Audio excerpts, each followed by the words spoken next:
Lombardlara girov qoyulan əşya və mülklərin taleyi bir çox vətəndaşı narahat edən məsələlərdəndir. Xüsusilə də borc ödənişi gecikdirildikdə qızılın lombard tərəfindən satılıb satılmayacağı ilə bağlı suallar gündəmə gəlir. Maraqlıdır, lombarda qoyulan qızıl hansı halda mülkiyyətə keçə və nə vaxt satışa çıxarıla bilər və bu qanunvericilikdə necə tənzimlənir?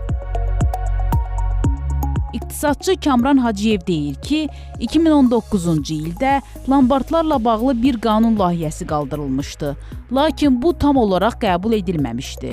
Onun sözlərinə görə, hazırda lombardların fəaliyyəti ilə bağlı qanunda bir sıra boşluqlar var və bu bir sıra risklər yaradır. Vətəndaş öz qızıl zinət əşyasını təqdim edərək lombarddan müvafiq olaraq 12 aya qədər məbləğ alır, yəni buna kredit məbləği də deyə bilərik. Ödənişlər müxtəlif faizlərdən hesablanır. Lombard tərəfindən təqdim olunan faizlərin hər hansı bir nəzarət mexanizmi yoxdur və bunlar fərqli diapazonda olur. Lombard fəaliyyətini göstərmək üçün həm fiziki şəxs olaraq qeydiyyatdan keçib fəaliyyət göstərə bilirlər, həm hüquqi şəxs olaraq. Hüquqi şəxs olaraq fəaliyyət göstərmək üçün adi 5 manat, 10 manat nizamnamə kapitalı ilə fəaliyyətə başlaya bilirlər. Kamran Hacıyev deyir ki, qoyulan əmanətlərin qızılların sığortalanması mexanizmi də yoxdur. Belə hallarda vətəndaş ödənişi tam ödədikdən sonra da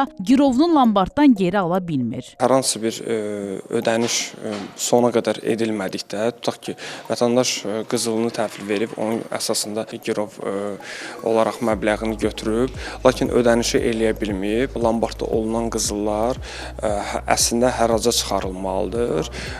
Yəni hərrac şəklində, açıq şəkildə, yəni bunlar satışa təşkil olunmalıdır və müvafiq olaraq qanunvericiliyə uyğun olaraq satış aparılmalıdır. Lakin praktika bunu göstərir ki, burada nəzarət mexanizmlərində də bir sıra boşluqlar var ki, həmin o qızılların satılması prosesində, məsələn də müəyyən qara bazarında olmasında belə bir hallar müşahidə olunur. Vəkil Sadiq Bağırov deyir ki, təcrübədə bəzi lombardların borc gecikdirildikdə girovu xəbərdarlıq etmədən satmaları ilə bağlı da şikayətlər olub. Vətəndaşın diqqət yetirməli olduğu məsələ nədir lombard qoyan zaman? Lombard bileti deyilən bir sənəd var, mütləq onu tələb etməlidir. Bu əslində elə girov müqaviləsinin özüdür.